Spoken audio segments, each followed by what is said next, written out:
పలుకు తొయ్యలి భవ్య రూపము తెలుగు తల్లికి వందనం. మార్గదేశీ సమ్మిళత్ బహు ప్రక్రియాభకు వందనం. సత్కవీశ్వర కల్పనారస దివ్య జలధికి వందనం. భావనా ప్రియ హృత్సరస్సు విహారి హంసికి వందనం. భావనా ప్రియ హృత్సరస్సు విహారి హంసికి వందనం. భావనా ప్రియ హృత్సరస్సు విహారి హంసికి వందనం.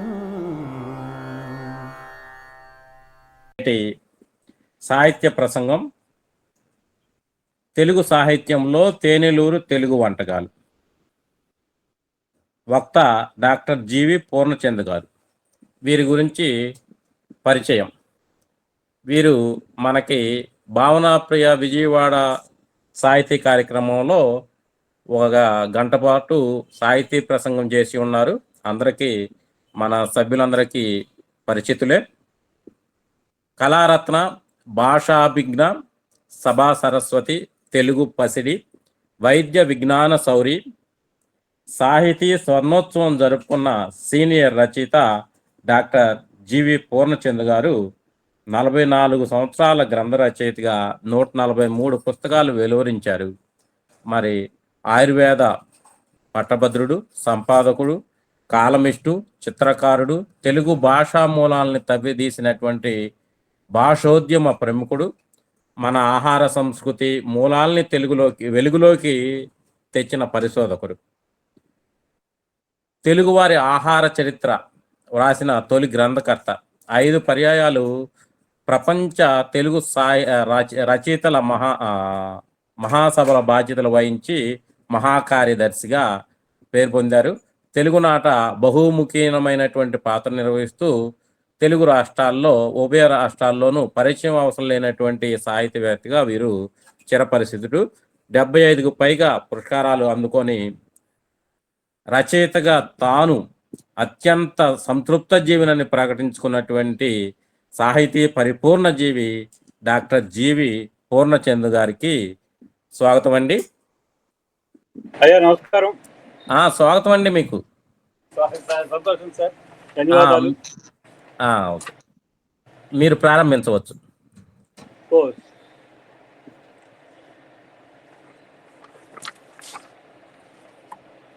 అయ్యా అందరికీ నమస్కారం.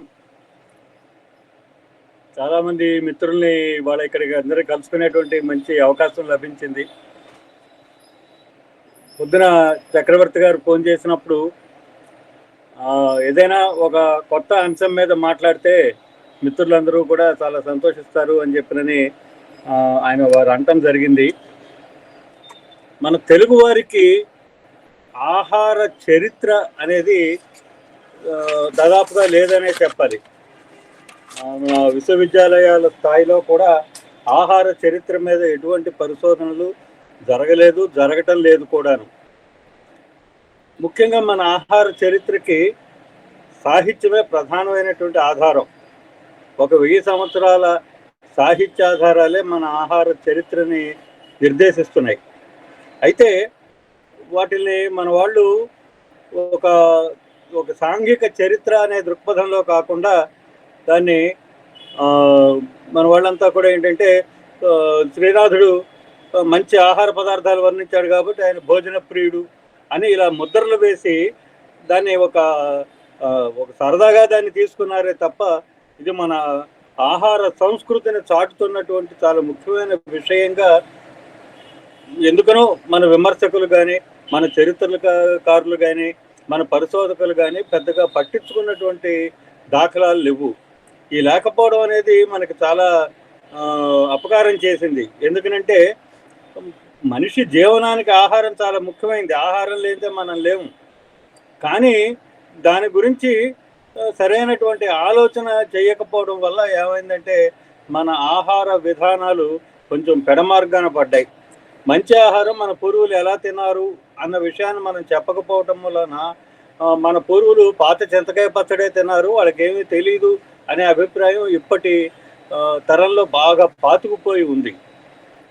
ఆ కారణంగా మన పూర్వులు తిన్నటువంటి అత్యంత విలువైన, ఇప్పుడు మనం చాలా గొప్పవని, మనం ఏదో విదేశాల నుంచి వచ్చినవని భావించేటువంటి అనేక వంటకాలు, ఆఖరికి పలావు బిర్యానీలతో సహా 1000 ఏళ్ల చరిత్ర కలిగి తెలుగువారు కూడా, మన పూర్వీకులు కూడా చాలా ఘనంగాను, చక్కగాను, ఆరోగ్యవంతంగాను వండుకొని తిన్నారు అనడానికి సాక్ష్యాలు కనుక మనం తీసుకొచ్చి చూపించినప్పుడు ఇప్పటి తరంలో మన ఆహార దృక్పథం, మన మన ఆహారం పట్ల మన వాడుకున్నటువంటి దృక్పథంలో చాలా మార్పు వస్తుంది.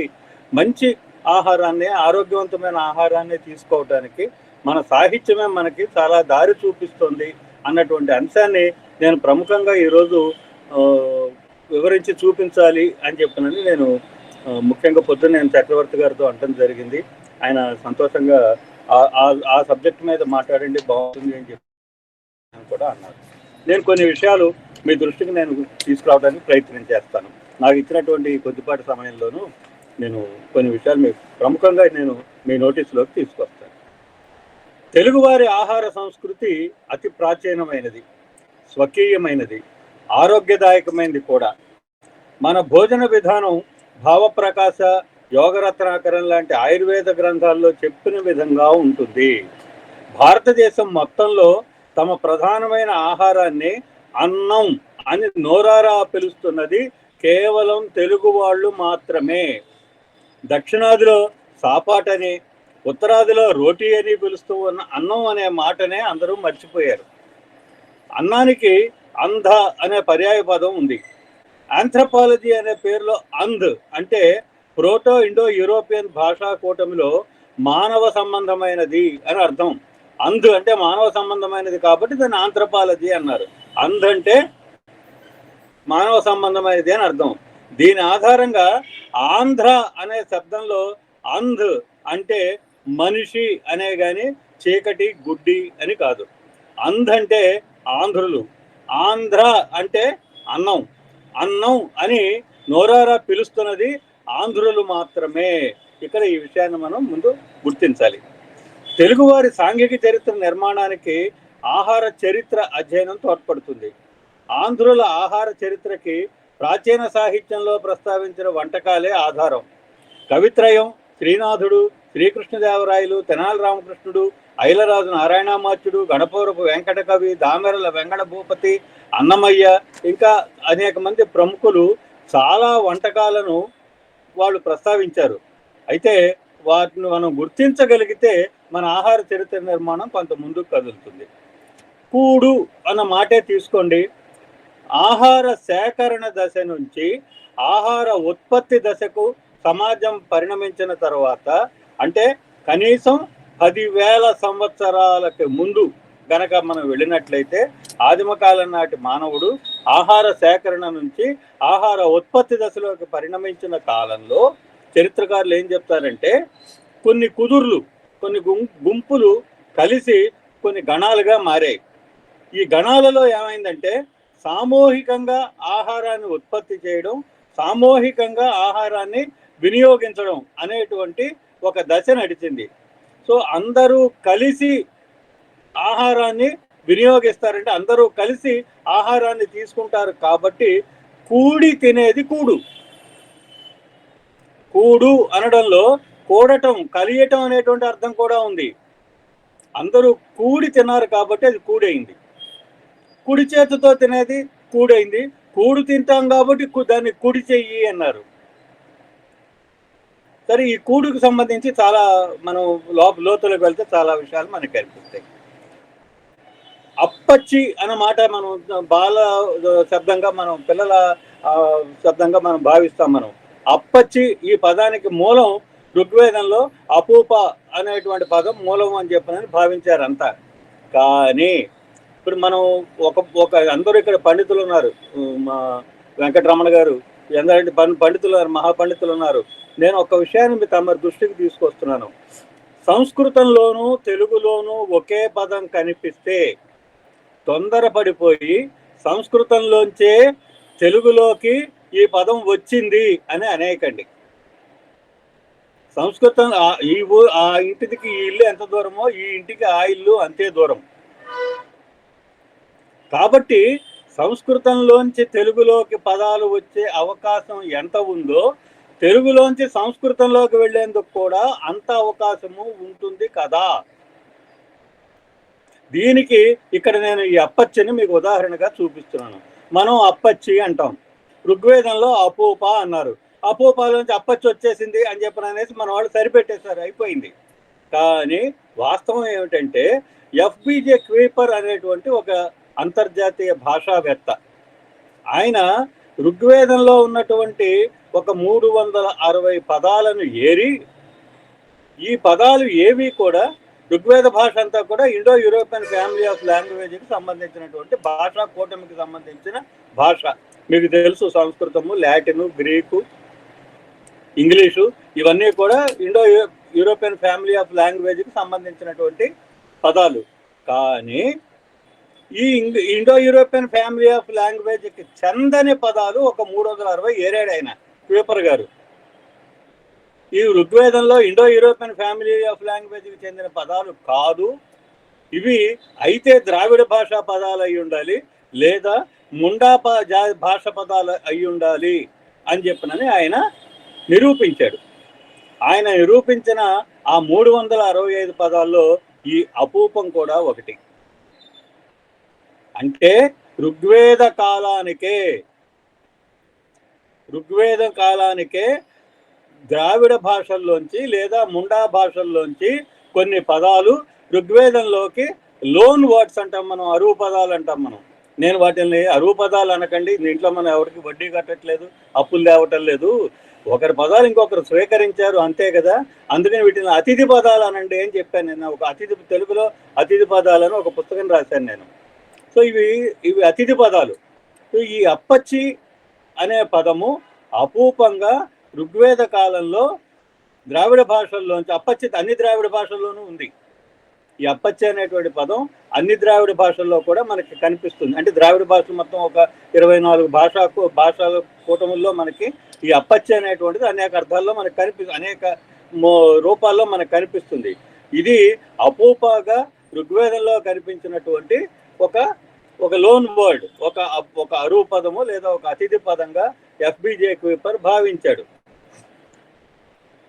ద్రావిడ భాష అన్నిట్లోనూ అప్పము, అప్పచ్చి అనే పదాలు ఉన్నాయి. ఇప్పటికీ అప్పం అనే తమిళనాడు, కర్ణాటక, మలయాళ భాషల్లో అప్పం అంటున్నారు, మనం అప్పచ్చి అంటున్నాం అనమాట.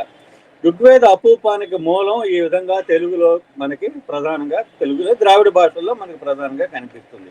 ఈ నిరూపణ ద్వారా ఋగ్వేద కాలానికి సమాంతరంగా ద్రావిడ భాష కూటమి కూడా వర్ధిల్లింది అనే ఒక చారిత్రక సత్యాన్ని ఇక్కడ మనం గుర్తుపెట్టుకోవాలి. అనగా ఈ మన ద్రావిడ భాషలు తెలుగు, తమిళం, కన్నడం, మలయాళం లాంటి 24 భాషలు ఏవైతే ఉన్నాయో ఈ భాషలు నిన్న మొన్న ఒక 100 ఏళ్ళు, 1000 ఏళ్ల క్రితము, 2000 ఏళ్ల క్రితము వచ్చినవి కాదు. ఋగ్వేదానికి ప్యారలల్గా సమాంతరంగా ఉన్నటువంటి భాషలు అని ఊహించడానికి ఈ ఒక్క ఉదాహరణని మీకు నేను మన ఆలోచన అటువైపు మళ్లించడానికి దీన్ని సాక్ష్యంగా ఇస్తున్నాను. కొన్ని పదాలు నేను చెప్తాను. ఉదాహరణకి బెండకాయ అని ఉంది. బెండని మనం యాక్చువల్గా ప్రపంచ దేశాలన్నీ బెండకాయని లుఫా అని పిలుస్తారు. LUFFA, లుఫా అంటే బెండకాయ. కానీ భారతదేశంలో ఇంగ్లీష్ వాళ్ళు వీటిని లేడీ ఫింగర్స్ అన్నారు. అంటే దొరసాని వేళ్ళు, దొరసాని చేతి వేళ్ళు అన్న అర్థంలో లేడీ ఫింగర్స్ అన్నారు. ఈ లేడీ ఫింగర్స్ అన్న మాట ఇంగ్లీష్ వాడికి ఎందుకు వచ్చింది, ఎక్కడి నుంచి వచ్చింది అంటే తెలుగులో బెండ, దీని మూలాన్ని కాస్త మనం జాగ్రత్తగా కనుక వెతికితే మూల ద్రావిడ భాషలో పెండ్ అంటే స్త్రీ, పెండలాము, పెండిలి, పెండ్లాము, పెండిలి ఈ పదాలు ఇవన్నీ కూడా పెండ్ అనే ధాతువులోంచి, అనే ద్రావిడ ధాతువులోంచి వచ్చాయి. అంటే స్త్రీకి సంబంధించిన పదాలు. పెండ్ అంటే స్త్రీకి సంబంధించిన చేతి వేడలాగా ఉంటాయి కాబట్టి బెండ అన్న పేరు లేడీ ఫింగర్ అనే అర్థంలో తెలుగులోనే మొట్టమొదట ఏర్పడింది. దీన్ని ఇంగ్లీష్ వాళ్ళు ఈ భావాన్ని తీసుకుని లేడీ ఫింగర్స్ అన్నారు. కాబట్టి మన తెలుగు ఎందుకు పనికిరానిదని, మనం రిసీవింగ్ ఎండ్లో ఉన్నామని, మన భాషకు ఒక ప్రత్యేకత ఏమీ లేదని, అంతా సంస్కృతంలోంచే తెచ్చుకున్నామని, భేండి అనే సంస్కృత పదంలోంచి బెండ వచ్చింది అని నిర్ధారించేయడానికి తొందరపడకండి. బెండలోంచే సంస్కృతీకరణ జరిగినప్పుడు భేండి అయ్యేందుకు కూడా అవకాశం ఉంటుంది కదా. ఒక్కసారి మనం ఆలోచిద్దాము. కొత్తగా ఆలోచిస్తే మనకి చాలా కొత్త విషయాలు తడతాయి, కొత్త ఆలోచనలు వస్తాయి. తద్వారా మన భాష మూలాలను మనం వెతకడానికి, కనుక్కోవడానికి, మన గురించి మనం చెయ్యెత్తి జైకొట్టు తెలుగు వాడు దేనికి జైకొట్టాలి, ఎందుకు జైకొట్టాలి, ఎందుకు జైకొట్టాలో మనం మన తరానికి చెప్పగలిగిన రోజున మన భాష యొక్క దాని యొక్క ప్రత్యేకత ఏమిటో మనకు అర్థమవుతుంది. అంటే మన ఆలోచన దృక్పథంలో మనం సంస్కృతంలోంచే మనకంతా వచ్చిందనే దాని భావనలోంచి యువతలకు రావాలి. ఇది సంస్కృత వ్యతిరేకత కాదు. అన్ని భాషల్లోంచే పదాలు తీసుకునే సంస్కృతం ఏర్పడింది. ఋగ్వేదంలో ఉన్నది సంస్కృత భాష కాదు, అది దేవ భాష, అంతే. అది దాన్ని సంస్కరించి అనేక భాషా పదాలు కలిపి అనేక అవసరాలు తీర్చడం కోసం, భాషాపరమైన అవసరాలు తీర్చడం కోసం అనేక పదాలు కలిపి సంస్కరించింది సంస్కృత భాష. ఆ సంస్కరణలో అనేక తెలుగు పదాలు సంస్కృతంలోకి చేరాయి. అలా చేరిన వాటిలో బెండ కూడా ఒకటి, భేండి పేరుతో. అదే ఇంగ్లీష్లో లేడీ ఫింగర్. ఇలాగ నేను చాలా మన కూరగాయల్ని, మన పేర్లు అన్నిటికీ మనం ఏదైనా ఊళ్ళ పేర్లు వంటకాల పేర్లు వెతకాలన్నా ప్రతిదానికి సంస్కృతంలో వెతుకుతున్నాము. ఇది కరెక్ట్ కాదు. మన పేర్లకి మూలాలు మన భాషలోనే మొదట వెతుకుదాం. కాదంటే అప్పుడు మనం సంస్కృతాన్ని ఆశ్రయిద్దాం.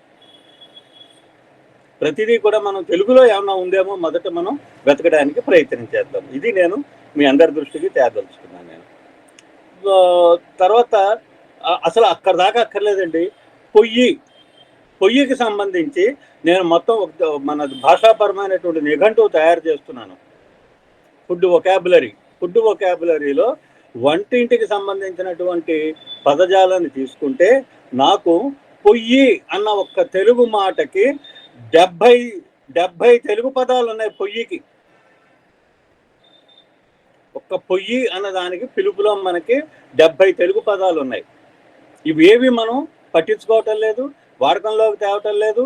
ఇప్పుడు కాలానికి మన పొయ్యిలన్నీ మారిపోయి ఇప్పుడు ఓవెన్లోనూ గ్యాస్ స్టవ్లు వచ్చిన తర్వాత అవి మన కళ్ళ ముందు లేవు కాబట్టి ఆ పదాలు ఇంకా వాడకంలోంచి తప్పుకుపోయినాయి అన్నమాట. సరే, ధాన్యానికి 100కు పైగా పేర్లు ఉన్నాయి. చేపలకి 400 తెలుగు పేర్లు నేను సేకరించాను. వంట పాత్రలకి గిన్నె, చెంబు, గ్లాసు వగైరా వంట పాత్రలకి తెలుగులో, ఇంగ్లీష్ పేర్లు కాదు, తెలుగులో వంట పాత్రలకి 110 రకాల వంట పాత్రలు ఉన్నాయి మనకి. కడవ లాంటి తెలుగు మాటలు ఇతర ద్రావిడ భాషల్లో లేకుండా కేవలం తెలుగులో మాత్రమే ఉన్నవి అనేకం ఉన్నాయి. ఎక్కడి నుంచి వచ్చాయి? తెలుగులోనే ఎలా అభివృద్ధి చెందింది? ఎందుకు అభివృద్ధి చెందింది? ఇవి మిగతా ద్రావిడ భాషల్లో ఎందుకు లేవు? తెలుగువారి సొంతం అనదగినటువంటి స్వకీయమైనటువంటి అనేక వస్తువులకి తెలుగులో పేర్లు ఉంటాయి, కానీ సంస్కృతంలో పేర్లు ఎందుకు ఉంటాయి? కాబట్టి కడవకి మనం సంస్కృతంలో మూలాలు వెతకూడదు, తెలుగులోనే మనం మూలాలు వెతకాలి.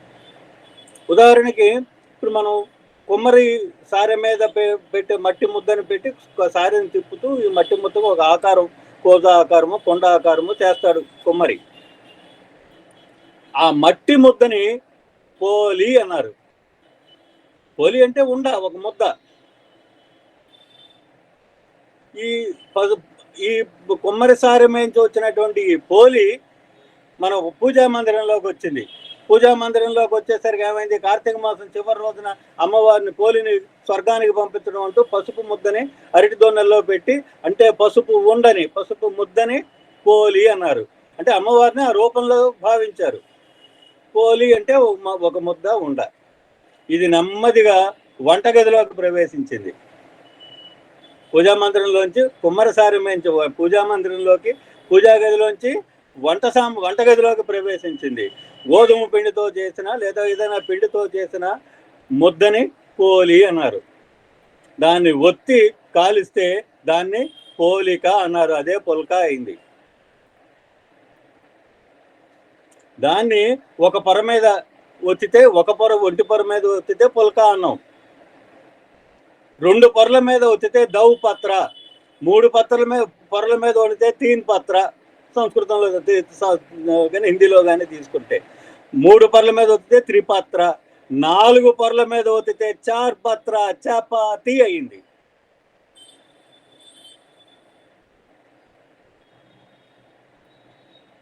సరే, ఇట్లా మనం చాలా వాటిని మనం గమ్మత్తుగానే కొన్ని ఉంటాయి, కొన్నిటికి విశేషణాలు సాధించడం కూడా. నేను కొన్ని గమ్మత్తైన విషయాలు కూడా మీకు నేను ఇప్పుడు కొన్ని చెప్తాను. మన కొన్ని వంటకాల పేర్లను నేను ప్రస్తావిస్తాను. అంగరొల్లే అనే ఒక వంటకం ఉంది, వినారండి ఎవరన్నా? అంగరొల్లే. దీన్ని అయ్యలరాజు నారాయణమాచ్యుడు హంసవింశతిలో ప్రయోగించాడు. గారెలు, బూరెలు, మోరుండల, అంగరొల్లెలు, గోళ్ళాపెడలు, ఆదిగాగల భక్ష్యంబులు. ఈ వరుస పెద్ద లిస్ట్ కదా. హంసవింశతి అంటే పెద్ద డిక్షనరీ, అది నిజానికి చెప్పండి ఒక ఎన్సైక్లోపీడియా. అందులో ఆయన తనకి అవకాశం ఉన్నంత మేర తన కాలానికి ఉన్న ప్రతి వస్తువుని అక్కడ encyclopedia of Telugu society, social life అనమాట అది. దాన్ని అలా కనుక మనం తీసుకుంటే నారాయణమాచ్యుడికి దండం పెట్టాలి. అంత మహానుభావుడు, అంత గొప్ప వర్క్ ఏ కవి కూడా చేయలేదని అనిపిస్తుంది అనమాట. గారెలు, బూరెలు, మోరుండలు, అంగరోల్లెలు, గోళ్ళాపెడలాగల భక్ష్యంబులు అని. ఈ అంగరోల్లెలు అంటే వీటిల్ని అంగార దొల్లెలు అని బాటీ పేరుతో ఉత్తరాదిలో బాగా తింటారు వీటిల్ని. ఇదేమిటంటే గోధుమ పిండితో ఒక బంతి చేస్తారు. గోధుమ పిండిని ఇందాక చెప్పిన పోలి ముద్ద, ఈ ముద్దని తీసుకెళ్ళి అమాంతం నిప్పుల్లో వేశారనుకోండి, ఏమవుతుంది? నల్లగా కాలుతుంది. ఆ కాలినటువంటి దానికి పైన పొర కనుక ఒలిచేసామనుకోండి, ఆ పై పొర కనుక ఒలిచేస్తే లోపల తెల్లటి పువ్వు విచ్చుకొని కనిపిస్తుంది. అదే అంగార పువ్వుయా అన్నాడు శ్రీనాథుడు. అంగార పూలు, నిప్పుల మీద కాల్చినటువంటి పువ్వులు అన్నమాట అవి. ఆ పైన నల్లబెరడు వచ్చేస్తే లోపల ఉండే తెల్లటి పువ్వు ఏదైతే ఉందో అవి అంగార పూలు. శ్రీనాథుడు చెప్పినటువంటి అంగార పూలు వీటి వర్ణన. ఇవే మనకి అంగార కర్కటి అని చెప్పినని కూడా ఒక రెఫరెన్స్ ఉంది. కర్కటి అంటే దోసకాయ, అంగార కర్కటి అంటే దోసకాయ ఆకారంలో, దోస పండు ఆకారంలో గుండ్రంగా చేసినటువంటి మనం ఏ పిండితో, గోధుమ పిండితోనో బియ్య పిండితోనో ఏదో ఒక పిండిని ముద్దలాగా చేసి దాన్ని గ్రిల్ చేయడం, గ్రిల్లింగ్. మంటల మీద నిప్పుల్లో వేసి కాలిస్తే తంపట పెట్టడం అంటారు. ఓ జల్లెడ పెట్టి జల్లెడ మీద పెట్టి కాలిస్తే గ్రిల్లింగ్ అంటాం కదా మనం. దాన్ని గ్రిల్లింగ్ చేయొచ్చు. లేదా ఒక పట్టకారు లాంటి వాటి సోలం లాంటిది గుచ్చి గుండ్రంగా తిప్పుతూ బార్బెక్యూ పద్ధతిలో చేయడం. ఇవన్నీ మన వాళ్ళు చేశారు. ఇవాళ బార్బెక్యూ రెస్టారెంట్ అంటే అదేదో యూరోపియన్ కంట్రీస్ నుంచి వచ్చినాయనుకుని మనం ఒక భ్రమలో వెళ్ళి అక్కడ తింటున్నాం. కానీ శ్రీనాథుడి కాలానికే బార్బెక్యూ పద్ధతులు మనకున్నాయి. సోలంతో గుచ్చి తినడం గురించి చాలా కవులు ప్రస్తావించారు వంటకాలకి. మీ ఇష్టం వచ్చిన కూరగాయలు సోలంలో గుచ్చి నిప్పుల మీద గుండ్రంగా పెట్టి కాల్చండి అని చెప్పాడు. అవి అంగార కర్కటి, అంగార దొల్లెలు, అంగార పూలు, తర్వాత బాటీ అనేది కూడా ఇటువంటిదే. అసలు బాటీ రెస్టారెంట్స్ అని చెప్పినని మీరు వారణాసి కానీ ఇట్లాంటి చోట్ల కనుక వెళితే ఎప్పుడైనా బాటీ రెస్టారెంట్, లేకపోతే ఇంటర్నెట్లో మీరు బాటీ రెస్టారెంట్ అని కొట్టండి, బోర్డు అంత కథ కనిపిస్తుంది. ఇసుకను కానీ, బొగ్గుల్ని కానీ, ఇనప రజన్ను కానీ బాగా ఎర్రగా కాల్చి దాని మీద ఈ ఉండల్ని పొర్లిస్తారు. పొర్లిస్తే అవి మన వాళ్ళు తంపట పెట్టి మన వేరుశనగ ఇసుకలో వేరుశనగ గుళ్ళు వేయిస్తారు చూస్తారా, ఆ విధంగా ఈ ఉండల్ని పెద్ద పెద్ద ఉండల్ని వేయిస్తారు. అవి తీపిగా చేసుకోవచ్చు, కారంగా చేసుకోవచ్చు. లోపల ఏదైనా తీపి పెట్టి పైన ఉండని పెట్టి ఒక కజ్జికాయలాగా చేసి దాన్ని కూడా పొర్లించడం, ఇట్లాంటివి ఈ బాటిల్లో ప్రత్యేకమైనటువంటి అంశాలు. తర్వాత అంగార పొలియలు అని చెప్పినాను ఒక వంటకం చెప్పాడు. ఇది విశాలాక్షి వడ్డించిన, కాశీ విశాలాక్షి వ్యాసుడికి వడ్డించిన వంటకాల లిస్టు కనుక మీరు చూస్తే చాలా అద్భుతమైన వంటకాలు కనిపిస్తాయి. అప్పడంబులు, నిప్పట్లు. నిప్పట్టు అంటే నిప్పుల మీద కాల్చిన పుల్క, ఇందాక మనం చెప్పుకుందే. అప్పడంబులు, నిప్పట్లు, గొల్లెడలు, దోసియలు, సేవియలు, అంగర పొలియలు, పోలెలు, ఇవి కాశీఖండంలో. అబ్బో, అసలు ఆ లిస్టు చూస్తే మనకి దాదాపు ఒక 70-80 వంటకాల లిస్టు కనిపిస్తుంది. అంటే అమ్మవారు ఏం వడ్డించిందో తెలియదు, కానీ శ్రీనాథుడికి మాత్రం తన కాలం నాటి వంటకాలన్నీ లిస్టు అక్కడ పెట్టేశాడు తెచ్చి, అమ్మవారు వడ్డించింది అని చెప్పిన నేను. ఇది విశాలాక్షి వడ్డించిన వంటకాల్లో మనకి అంగార పొలియలు కనిపిస్తాయి అన్నమాట. మనం వీటిని సమకాలీనత ఏ విధంగా చేస్తున్నారు ఏమిటి అనేది కూడా మనం ఆలోచించాల్సిన అవసరం ఉంది. అట్టు, అట్ట, దోశ, అసలు ఏమిటి ఇప్పుడు మనం తింటున్నవి? రోటీ, అట్టు, రోటీ, దోశ, ఈ 3 మాటలకి చాలా పెద్ద కన్ఫ్యూజన్ ఉంది. దేన్ని అట్టు అంటారు, దేన్ని దోశ అంటారు, దేన్ని రోటీ అనాలి, రొట్టె అని దేన్ని అనాలి? మనం రొట్టెలు కాల్చుకున్నా ఉంటాం, దోశల్ని అదే దోశ, అదే రోటీ, అదే రొట్టె, అన్నీ మనం ఒకదాన్నే మనం రకరకాలుగా పిలుస్తూ ఉంటాం. తడి ఆవిరిగా అయిపోయే వరకు కాల్చబడినది అట్టు. అట్టుడికింది అంటాం మనం. లేకపోతే అట్టడుగున, ఈ అట్టడుగున అని చెప్పనంటే అడుగున నీరు లేకుండా కాలినది అట్టు అనమాట. ఈ అట్టుకు సంబంధించే మనకి చాలా ఉన్నాయి. అది అట్టు మంద, మన తెలుగు వారికి అట్టు మంద, దోశ ఎవరిది, కన్నడం ప్రతి వాళ్ళు మాదంటే మాదని చెప్పినని పేటెంట్ హక్కుల కోసం చాలా మంది ఇది మాదేనని వాదిస్తూ ఉంటారు. మనకి అట్ల కాడ ఉంది కదా, దోశల కాడ లేదుగా. అట్ల పెనం ఉంది కానీ దోశల పెనం లేదుగా. కాబట్టి అట్టు మనదే, అట్టే పెట్టుకున్నాం మనం. అట్టుని ఖచ్చితంగా మనం అట్టే పెట్టుకున్నాం, మిగతా వాళ్ళు వదులుకున్నారు. అట్టే ప్రాచీనం. ఇట్లాంటివి మనం సరదాగా కొన్ని చెప్పుకోవచ్చు. తర్వాత అరిసె. అరిసె అంటే అరి అంటే వరి అండి. అరి అంటే వరితో చేసినది అరిసె. వరి బియ్యంతో చేసిన ఒక తీపి వంటకం. అతిరసము అని, అర్చి అని చెప్పినది ఇట్లా అంటారు. ఒక జానపద గీతం ఉంది, సరదాగా వినండి. అల్లుడొచ్చాడు అల్లకాడు, అరిసెలొండ నొల్లకాడు, ఒడ్డు పొడుగు వల్లకాడు, ఒక్క ముక్క ముట్టాడు వల్లకాడు, ఆడేం తిన్నాడు వల్లకాడు, నేనేం పెట్టాను ఆ వల్లకాడు. ఇట్లా సాగుతుంది ఒక జానపద గీతం. అంటే వల్లకాడు అంటే గడబొంగులాగా సన్నగా పొడుగ్గా ఉండేవాడిని వల్లకాడు అంటారు తెలుగులో. ఓ చక్కటి మాట అండి. ఇంత చక్కటి తెలుగు మాట మనం ఎందుకు మర్చిపోతున్నామండి? ఎందుకు ఎవరో వాళ్ళకు ఇంతమంది కవులం ఉన్నాం కదా, ఎందుకు మనం మన రచనల్లో ఇట్లాంటి పదాలు ఎందుకు వాడట్లేదు? 1-2 సార్లు వాడితే జనాలకు వెళ్ళిపోతుంది. అది వాడకపోవడమే మన లోపం. డొల్లకాడు అంటే లోపల ఏమీ లేదు, సరుకు లేనివాడు అనేది. నొల్లకాడు అంటే అర్థం తెలుసండి, నోట్లో వేలేసుకొని కూర్చునేటువంటి అమాయకుడు అని నొల్లకాడు. నిఘంటు పదం, నిఘంటు జానపద గీతాల్లో ఉన్నటువంటి అద్భుతమైన తెలుగు మాటలు ఇవి. వాళ్ళకి ఏం తెలియదును కదా మన అభిప్రాయం. జానపదులు అనగా జ్ఞానము లేని వారు, ఓ ముద్ర వేసేసాం మనం. ఈ 3 మాటలకి అర్థాలు చెప్పండి ఇవాళ మన జ్ఞానవంతులు, మహాజ్ఞానవంతులు. ఇది ఇక్కడ ఉన్నటువంటి వాస్తవం. సరే, ఇంచి మంచి అన్న మాట విన్నారండి? ఇంచి మంచి అంటే నేతి హల్వా, నెయ్యితో చేసినటువంటి హల్వాకి మన తెలుగు వాళ్ళు పెట్టినటువంటి పేరు ఇంచుమంచి. కొంచెం ఇంచుమంచి పెట్టి లోపరుచుకోమని చెప్పిన ఇవి కూడా ఉన్నాయి సాహిత్యాధారాలు. తర్వాత ఈడి అంటే దంచిన లేదా రుబ్బిన పిండిని ఈడి అంటారు. ఈడియు అంటే చంపడం, అంటే దంచడం. వాడిని పహిల్వాన్లు 2 కొట్టుకుంటూ ఉంటే వాడు ఒళ్ళు హోనం చేసేసి వాడిని ఓడించడం ఈడి. వాడిని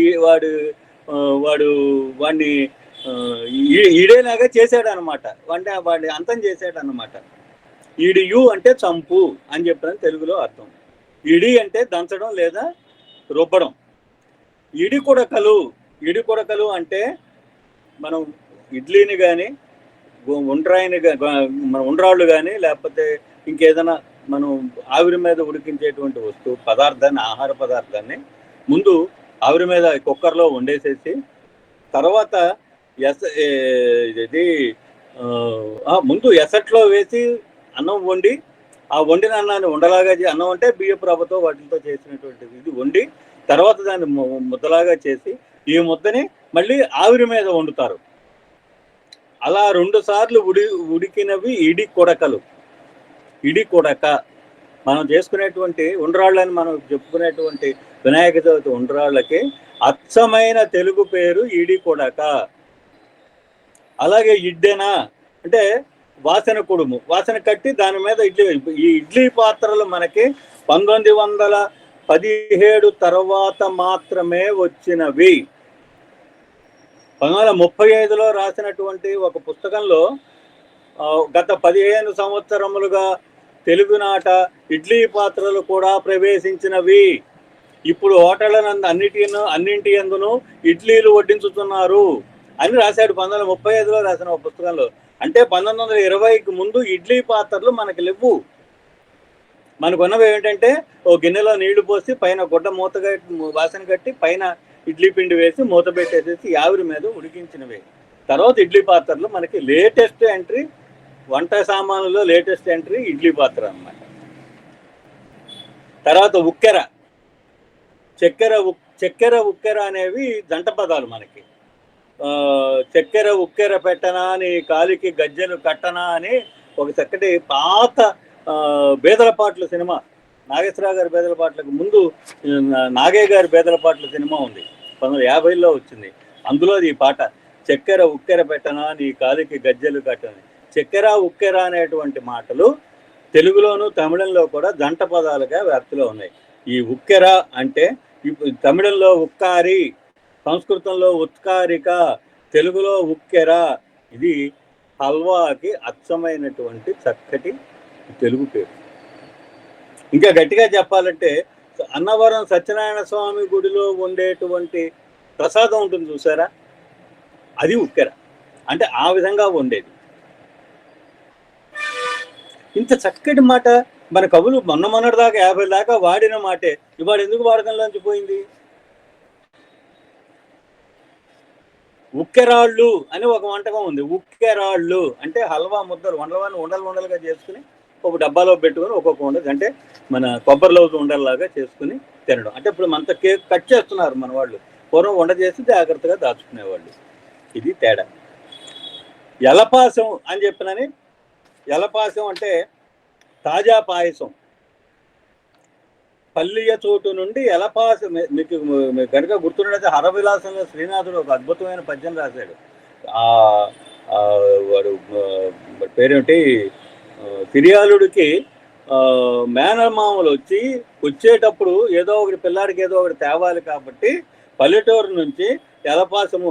ఆ రోజుల్లో పల్లెటూళ్ళలో పాయసాన్ని కూడా అమ్మేవాళ్ళు అనడానికి స్వీట్ షాపులన్నీ పల్లెటూళ్ళలో ఉండేవి. పల్లెటూళ్ళ నుంచే పట్టణాలకి స్వీట్లు, తయారు చేసిన స్వీట్లు ఎగుమతి అయ్యేవి. పల్లెటూరు వెళ్ళి వాళ్ళు కొనుక్కొచ్చుకునేవాళ్ళు అనడానికి శ్రీనాథుడు సాక్ష్యం. ఇది సాంఘిక చరిత్ర. ఆంధ్రుల సాంఘిక చరిత్రలో కూడా ఈ పద్యం ఉదాహరించలేదు శిరవరం ప్రతాపరెడ్డి గారు. ఇంత చరిత్ర ఉంది.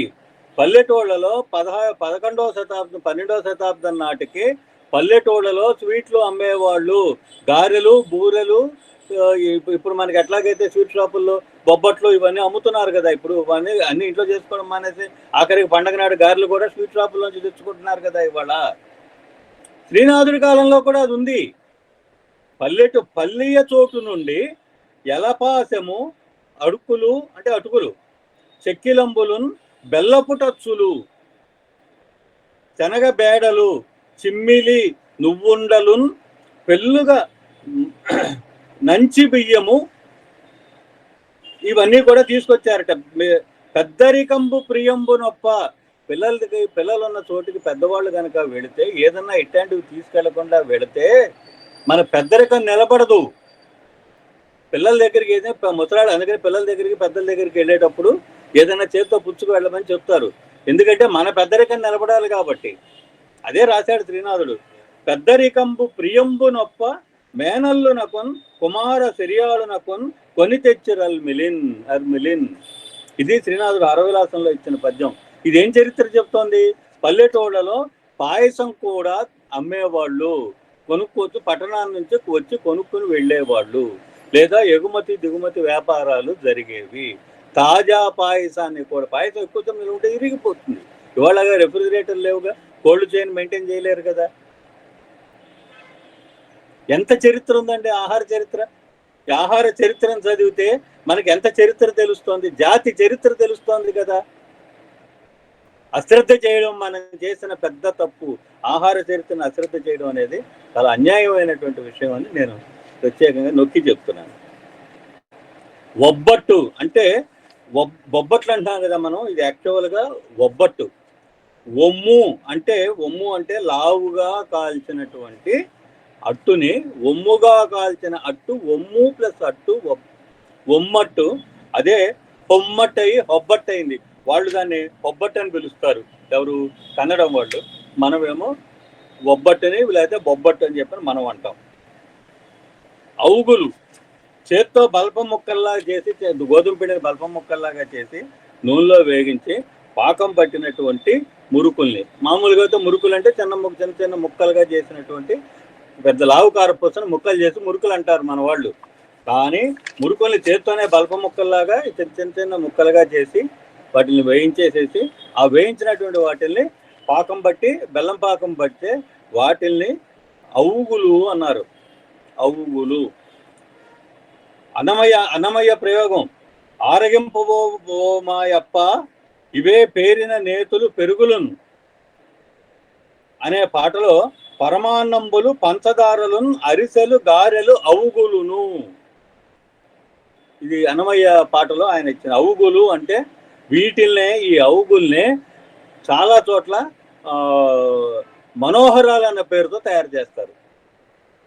చాలా ఇప్పుడు మనకి తిరుపతి లడ్డు ఎట్లా ప్రసిద్ధో, కొన్ని దేవాలయాల్లో, శివాలయాల్లో మనోహరాలు ప్రసిద్ధి అనమాట. అవే అవుగులంటే. కక్కరాలు, ఈ కక్కరాలు శ్రీకాకుళం జిల్లాలో బాగా ప్రసిద్ధి, మనకి ఈ ఇతర ప్రాంతాల్లో తక్కువ. కక్కరాలు గోధుమ పిండి ఒత్తి, కొబ్బరిలో ఉండని పూరిలాగా ఒత్తి, దాంట్లో మధ్యలో కొబ్బరిలో ఉండబెట్టి బంతిలాగా చేసేసి, ఆ బంతిని మళ్ళీ ఒత్తి గుండ్రంగా చేసి, అంటే బొబ్బట్టు ఒత్తినట్టుగా ఒత్తి నూనెలో వేయిస్తే అవి కక్కరాలు. అంటే సజ్జప్పాల పేరుతో ఇక్కడ మనం చేసే వాటికి ఈ కక్కరాలకి కొద్దిపాటి తేడాలు ఉంటాయి. శ్రీకృష్ణదేవరాయలు సింహాచలంలో వేసిన విజయశాసనం అందరికీ గుర్తుండుంటుంది. ఆ విజయశాసనం అందరికీ నోటికి కూడా రావాలి తెలుగు పండితులంటే. శ్రీమద్ మహారాజాదిరాజ పరమేశ్వర మూరు రాయ గండ హరిరాయ విభండ ఇట్లా సాగుతుంది కదా. ఆ విజయశాసనంలో కక్కరాలు వండి పెట్టడానికి కూడా ఆయన డబ్బులు ఇచ్చినట్టు శాసనంలో ఉంది సింహాచలేశ్వరికి. సరే, కట్టి అప్పం. ఈ కట్టి అప్పం అంటే తపాల చెక్క అంటారు కొన్ని ప్రాంతాల్లో. ఏంటంటే బియ్యపిండిని ముద్దలాగా చేసి అందులో నానబెట్టిన లేదా ఉడకబెట్టిన శనగపప్పుని కలిపేసేసి పచ్చిమిరకాయ ముక్కలు, కొత్తిమీర, అది కరివేపాకు కాండి ఇష్టమైనవి వేసుకుని ఈ మొత్తాన్ని కూడా ఒక గిన్నెని బోర్లిచ్చి అడుగు నుంచి మంట పెడుతూ ఆ గిన్నె పైన ఈ ఉండని పెట్టి చేత్తో ఇట్ట నొక్కి అడుగు నుంచి మంట పెట్టి కాల్చినవి కట్టి అప్పాలు. కారపు అప్పం. కట్టి అప్పం అంటే కారపు అప్పం అని. కట్టుమండగలు అంతా కూడా ఇదే. కట్టుమండెగ అని. మండెగలు అంటే ఈ తప్పాల చెక్కలండి. మండెగ అంటే తప్పాల చెక్క. తర్వాత కడియం అట్టు అని చెప్పినది. కడియం అట్టు అంటే మనం సన్నగా పొడుగ్గా మామూలుగా దాన్ని గుండ్రంగా ఒత్తి సన్నగా వానపాములాగా పొడుగ్గా చేసి దాన్ని కడియంలాగా గుండ్రంగా చుట్టి ఒకసారి రోల్ చేస్తే, అప్పడాల కర్రతో రోల్ చేస్తే అది అణుగుంటుంది కదా, గుండ్రంగా అణుగుంటుంది, మధ్యలో చిల్లు ఉంటుంది. అది కడియంపుడు, చేతి కడియంలాగా ఉండేటువంటి అట్టు, కడియంపుటట్లు. కడియాలు అన్నటువంటి వంటకం కూడా ఉంది. అంటే దీంట్లో కాస్త శనగపప్పు ఇవి కూడా కలిపి చేతి కడియంలాగా చుట్టిన వాటిని కడియాలంటం కూడా ఉంది. కప్పుర భోగి వంటకము, ఈ పద్యం మీకు అందరికీ గుర్తుండి ఉంటుంది. ఇది లక్ష్మణబుద్ధులు వారింట ఒక రోకకు పెట్టినటువంటి రోకకి రూపాయికి అన్నం పెడితే రూపాయి భోజన పథకం అన్నమాట. ఇది రూపాయికే భోజన పథకం, రూపాయికి బియ్యం పథకం కాదు, రూపాయికే భోజన పథకం. ఇది ఒక రూపాయికి గనక రూపాయి ఇస్తే లక్ష్మణబుద్ధుల వారింట్లో కప్పుర భోగితో అనేటువంటి బియ్యంతో, అంటే ఇప్పుడు మన బాసుమతి బియ్యం లాంటి బియ్యంతో, ఒక నాణ్యమైనటువంటి ఖరీదైనటువంటి బియ్యంతో వండి పెట్టేవాట ఆ మహానుభావుడు. అందులో మీరు విన్నారో లేదో, ఎప్పుడన్నా కొమ్ము నల్లనటి పండు అని ఒక పదం ఉంది. కొమ్ము నల్లగా ఉండేటువంటి అరటి పండుట. మనం ఇప్పుడంతా మనకు దొరుకుతున్న అరటి పళ్ళన్నీ మందేసి పండించినవి కదా. ఇవి మరి కొన్నప్పుడు చాలానే అవడంగా ఉంటాయి, ఇంటికి రాగానే కుళ్ళిపోయి ఉంటాయి. ఈ మందు మీద కృత్రిమంగా పండించినటువంటి ఇవి. కానీ సహజంగా పండేటువంటి అరటి పండు కనుక అయితే దాని తొడిమ ఉంటుంది చూసారా, ఆ తొడిమ నల్లగా ఉంటుంది. మనం ఇప్పుడు మందు వేసి పండిస్తూ ఉంటే అరటికాయ మొత్తం నల్లగా అవుతుంది, తొడిమ మాత్రం ఆకుపచ్చగా ఉంటుంది. మీరు గమనించి చూడండి. ఆ కొమ్ము నల్ల అరటి పండు, కొమ్ము నల్లగా ఉన్న అరటి పండు అంటే ఆ రోజుల్లో కూడా కృత్రిమ పద్ధతిలో అరటి పళ్ళు పండించేవారు అని చెప్పనడానికి ఇదిగో ఈ పద్యమే మనకి సాక్ష్యం. ఇట్లాంటివి మనకి సాహిత్యాల్లో బోళ్ళని దొరుకుతాయి. కల్లోసులు అంటే పులి పొంగరాలు, కొన్ని చోట్ల పులి పొంగరాలని, కొన్ని చోట్ల పులి పొంగరాలని అంటారు. దానికోసం ప్రత్యేకంగా ఇడ్లీ పాత్ర లాంటి ఒక చిల్లుల పళ్ళెం ఒకటి ఉంటుంది, గుంటలు ఉన్న పళ్ళెం. అందులో పొలవ పెట్టినటువంటి పిండిని కలిపి అందులో పచ్చిమిరకాయలు వగైరాలు వేసి ఉండలాగా దాంట్లో వేసి దాని వెనక ముందు కూడా కాలేటట్టుగా చేస్తున్నటువంటి పులి పొంగరాల్ని కర్పూరమాలిక అని చెప్పిన ఒక కవి ప్రయోగించాడు. ఇలాగా మనకి అంటే మనకు ఉన్నటువంటి సమయంలో ఈ సాహిత్యాధారాలు వరుసగా చెప్పుకుంటూ వెళ్తే చాలా ఉంటుంది. కానీ కొన్ని కొత్త వంటకాల పేర్లు మీకు నేను చాలా ముఖ్యమైనటువంటి ఏంటంటే కొన్ని 1-2 చెప్తాను నేను. పకోడీ, చెకోడీ. ఏమిటండి పకోడీకి చెకోడీకి మూలాలు ఏంటి? అసలు ఏమిటి పకోడీ అంటే ఏంటి, చెకోడీ అంటే ఏమిటి? కోడికి పకోడీకి ఏమి సంబంధం లేదు, ఇది శుద్ధ శాకాహారం, అందులో ఏం సందేహం లేదు. కానీ ఈ పకోడీ చెకోడీల్లో కోడి అంటే ఏమిటి? కోడి, చోడి ఈ శబ్దాలు జొన్నకు సంబంధించినటువంటి పదం. కోళ్ళు అంటే జొన్నలు, చోళ్ళు అంటే రాగులు. కోళ్ళు అంటే జొన్నలు. సో జొన్నలతో చేసిన, జొన్న పిండితో చేసినటువంటి జొన్న మీరు ఎప్పుడైనా సరే మీ ఇంట్లో ట్రై చేయించుకోండి. జొన్న పిండిలో పచ్చిమిరపకాయలు, ఉల్లిపాయలు శుభ్రంగా బాగా ఎత్తుగెత్తు కలిపేసేసి పకోడీ వేసుకుని చూడండి.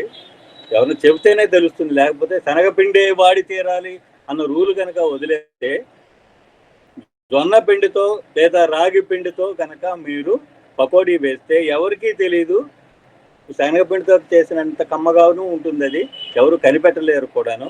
అది పకోడీ. కోడి అంటే జొన్న లేదా రాగి.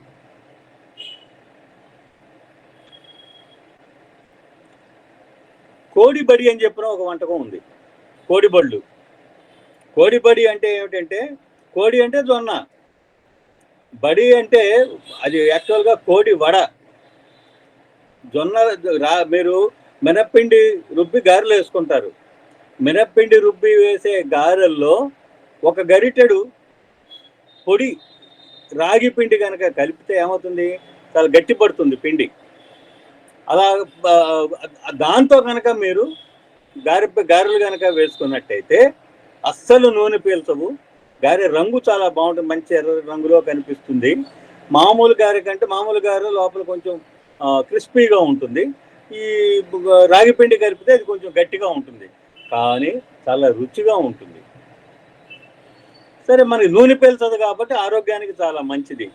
మినప్పిండి తగ్గింది కదా, ఆ మేరకు రాగి పిండి కలిసింది కాబట్టి ఇంకా హెల్త్కి చాలా మంచిది. అది కోడి వడ అంటే. ఈ కోడి వడే వడకోడి బడికోడి కింద మారింది. బడికి సంబంధం లేదు, కోడికి సంబంధం లేదు. ఈ బడికోడి అంటే కోడి వడ అనమాట. వీటినే కోడి బళ్ళు అని కూడా అన్నారు. ఇవి చాలా కొన్ని పేర్లు చాలా విచిత్రంగా ఉంటాయి. నేను చెప్తాను. ద్రబ్బెడ అని ఒక వంటకం ఉంది. ఈ ద్రబ్బెడ గురించి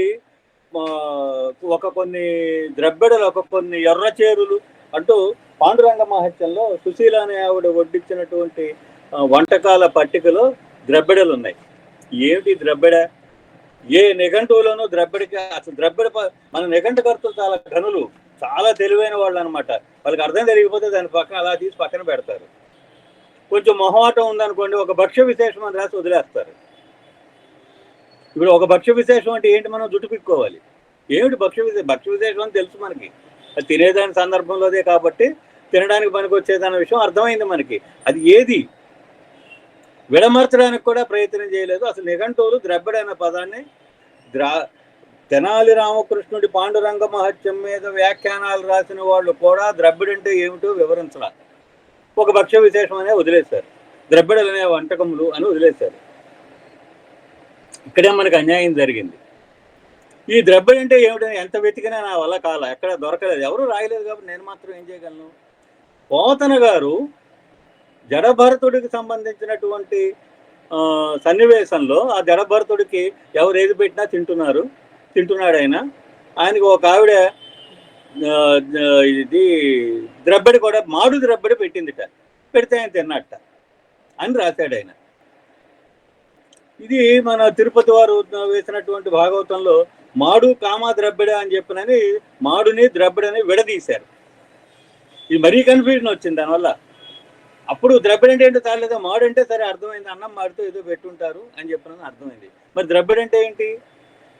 మాడుకి కామా పెట్టినందువల్ల కొత్త కన్ఫ్యూజన్ వచ్చింది తప్ప మాడు ద్రబ్బిడ అనేటువంటి దానికి అర్థం మనకి తెలియలేదు. దీనికి ఎవరు విడమర్చి చెప్పడానికి కూడా ప్రయత్నం చేయలేదు. సరే, నేనేం చేశానంటే అసలు మూల భాగవతంలో ఏం చెప్పాడు అని వెతికా. ఆయన అంత మొత్తం అంతా యథాప్రకారం కనుక ట్రూ ట్రాన్స్లేషన్ చేస్తుంటే మనకు అక్కడ దొరుకుతాడు కదా మూలంలో అని చెప్పి మూలంలో వెతికా. మూలంలో వెతికితే స్థాళీ పురుషం అన్న పదానికి మాడు ద్రబ్బిడ అన్న మాటను అనువదించాడు పోతన గారు. నా అదృష్టం బాగుండి ఆ పద్యాన్ని ఆయన యథాతథంగా అనువదించాడు. ఆ అనువాదంలో స్థాళీ పురుషం అనే పదం ఉన్న చోట ఈయన మాడు ద్రబ్బిడ అనే పదం వాడాడు. స్థాళీ అంటే కొండ, పురుషం అంటే వేస్ట్ మెటీరియల్. స్థాళీ పురుషం అంటే అన్నం వండుకున్న తర్వాత అన్నం అంతా తీసేస్తే కొండకి అడుగున అంటుకుని ఉండే మాడు ఉంటుంది చూస్తారా, అది స్థాళీ పురుషం. అది తెచ్చి పెట్టిందిట. దాన్ని అయినా మాడు ద్రబ్బిడ అన్నాడు పోతన గారు. సాధారణంగా తీసేస్తాం మనం దాన్ని, తినం. కొందరు ఇష్టంగా నెయ్యి వేసుకొని తింటారు, అది వేరే సంగతి. మొత్తం మీద ఆ ఇల్లాలు తీసుకొచ్చి ఆ మాడు ద్రబ్బిడ పెట్టింది, అది తిన్నాడు అని చెప్పి అంతవరకే పోతన గారికి పర్పస్. ఆయన ఆ పర్పస్ నెరవేర్చాడు. ఇక్కడ నా ప్రశ్న ఏంటంటే, అలా మాడింది తెచ్చి పెడితే అది మాడు ద్రబ్బిడైంది కదా, మాడకుండా పెడితే ద్రబ్బిడ కమ్మటి ఫ్రైడ్ రైస్ లాంటి వంటకం అవ్వచ్చు కదా. పాండురంగడు మహత్యంలో సుశీల గారు పెట్టిన ద్రబ్బిడ మాడిపోయిన అన్నం పెట్టిందంటానికి కాదుగా, కమ్మటి వంటకాలు చేసి పెట్టిందని ఒక పక్కన వర్ణిస్తూ ద్రబ్బిడ పెట్టిందంటే మాడిపోయిన అన్నం పెట్టిందని మనం ఎట్టా అర్థం చెప్తాం?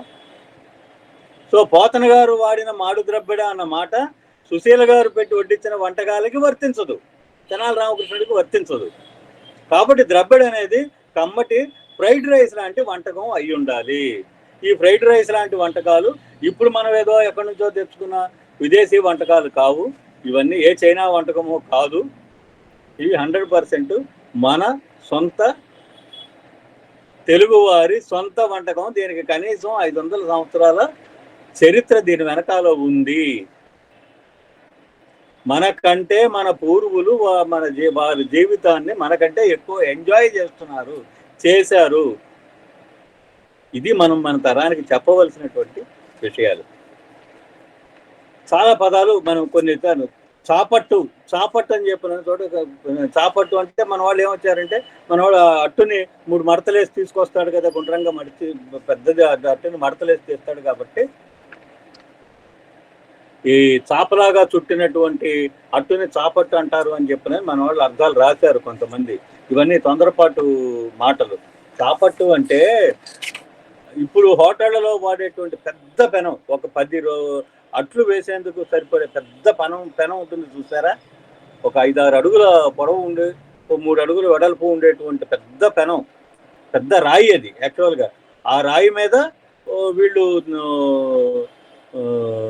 అట్లు పోస్తారు కదా. ఆ రాయికి ఒక పేరుంది తెలుసా అండి, అదే చాపరాయి. చాపరాయి అనే ఊరుంది. చాపరాయి మీద పోసిన అట్టు చాపట్టు. అంటే చాపలాగా చుట్టే అట్టు కాదు. అంటే ఇప్పుడు ఫ్యామిలీ దోశలను వేస్తూ ఉంటారు. ఒక పెద్ద అరిటాకుని 6 అడుగుల పొడుగు అరిటాకును అలాగే తెచ్చేస్తారు ఒక 3 పళ్ళాల్లో పెట్టి. ఆ అరిటాకు మీద ఫ్యామిలీ దోశ అని చెప్పి నన్ను పోస్తారు, పొడుగాటి దోశ పోసుకుంటూ వస్తారు. ఈ చాపరాయి మీద పోస్తేనే అది సాధ్యం. దాన్ని ఫ్యామిలీ అంతా కూర్చుని తలా కాస్త ముక్క అటు ఇటు కూర్చుని తింటారు.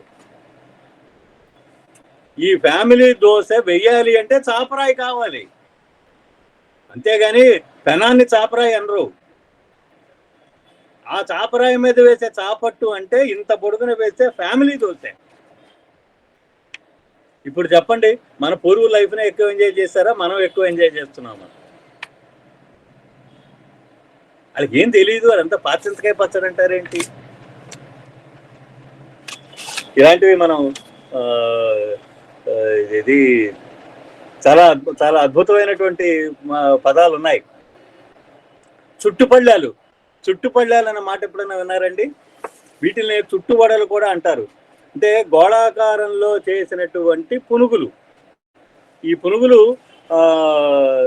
వీటినే చుట్టుపళ్ళాలు అంటారు అన్నమాట. పునుగు అంటే పునుగు అనే జంతువు ఉంది, ఆ జంతువు యొక్క నాభి సుగంధ ద్రవ్యం. పునుగు జంతువు యొక్క నాభి సుగంధ ద్రవ్యం. మనకి ఆ నాభి ఆకారంలో గుండ్రంగా చిన్న గోళికాయ ఎంత చేసేటువంటి ఉండలు చేసి వేస్తారు కాబట్టి వీటిని పునుగులు అన్నారు. ఆ పునుగు నాభిని బట్టి దృష్టిలో పెట్టుకునే పెట్టిన పేరు అది పునుగులని.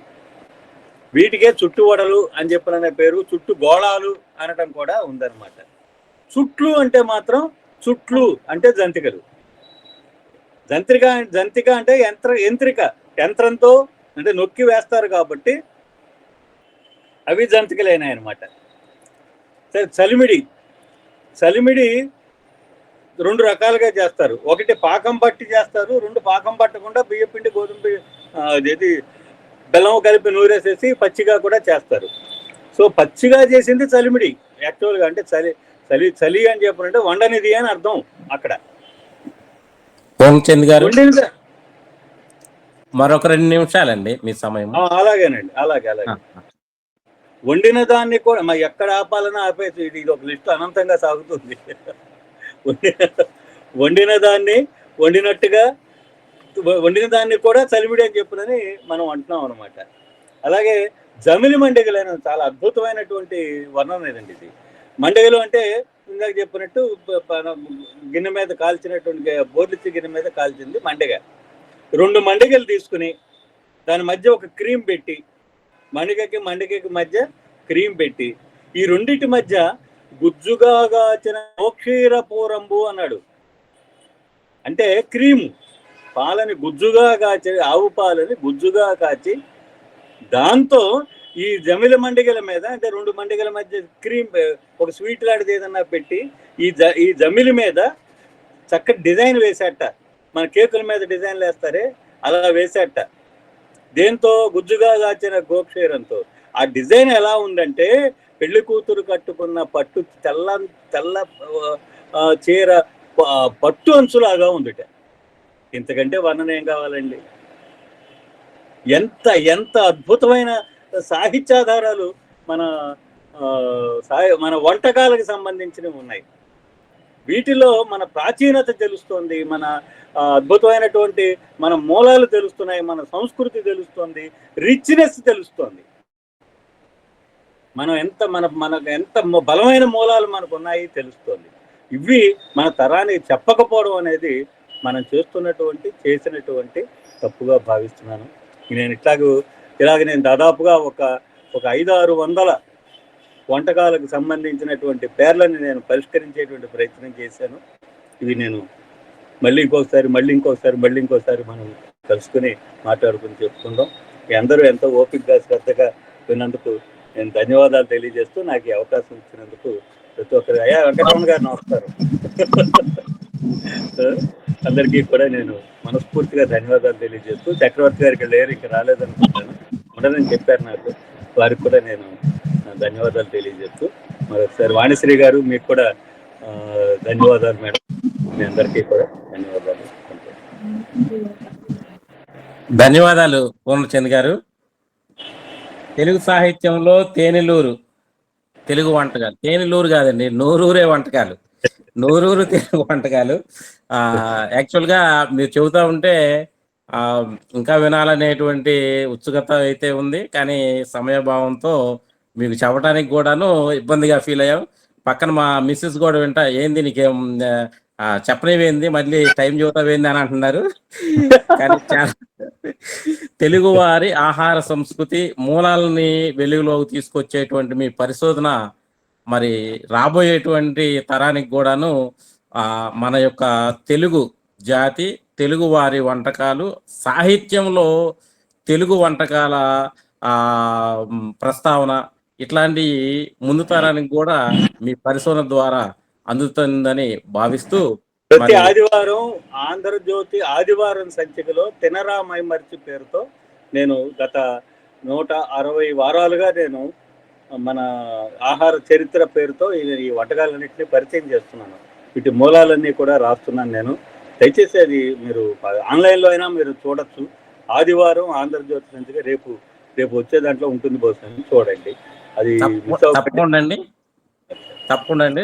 చాలా చాలా ధన్యవాదాలండి. చాలా అచ్చ తెలుగు పదాలతో కూడినటువంటి వంటకాల పేర్లు, తర్వాత వాడినటువంటి పాత్రల పేర్లు, సాహిత్యంలో మన కవులు ప్రయోగించినటువంటి పదాల యొక్క వాటిని పరిశోధించి వాటి మూలాల్ని కనుక్కొని మాకు అందించడమే కాకుండా ఈరోజు మీ ద్వారా మా బృంద సభ్యులకు తెలియటం జరిగిందండి. చాలా చాలా ధన్యవాదాలు. మీ పరిశోధన ముందు తరానికి ఎంతో ఉపయోగపడుతుందని ఆశిస్తూ మీకు మరొక మారు ధన్యవాదాలండి. పలుకు తొయ్యలి భవ్య రూపము తెలుగు తల్లికి వందనం. మార్గదేశీ సమ్మిళత్ బహు ప్రక్రియాభకు వందనం. సత్కవీశ్వర కల్పనారస దివ్య జలధికి వందనం. భావనా ప్రియ హృత్సరసు విహారి హంసికి వందనం. భావనా ప్రియ హృత్సరసు విహారి హంసికి వందనం. భావనా ప్రియ హృత్సరసు విహారి హంసికి వందనం.